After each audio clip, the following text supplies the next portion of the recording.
वज़ीर आज़म ने दहशतगर्दी के खिलाफ उलमा से मदद मांग ली। इत्तेहाद-उत-तफ़ाक़ के जरिए कौमी चैलेंजेस पर काबू पाना होगा। रब्बे-जुल-जलाल का एहसान, पाकिस्तान तकरीब से खिताब।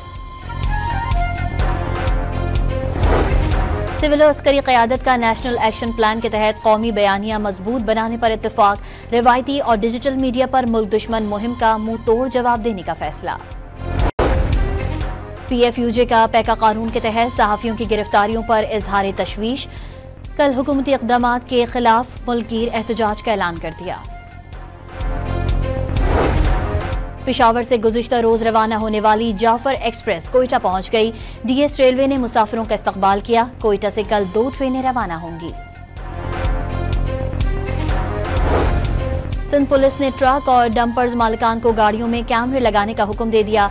गाड़ियों में ट्रैकर्स और व्हील्स के इर्द गिर्द हिफाजती शील्ड लगाने की भी हिदायत। और म्यांमार और थाईलैंड में हौलनाक ज़लज़ला 144 जाने ले गया। सैकड़ों अफराद मलबे तले फंस गए। कई इमारतें ज़मीन बोस हो गईं।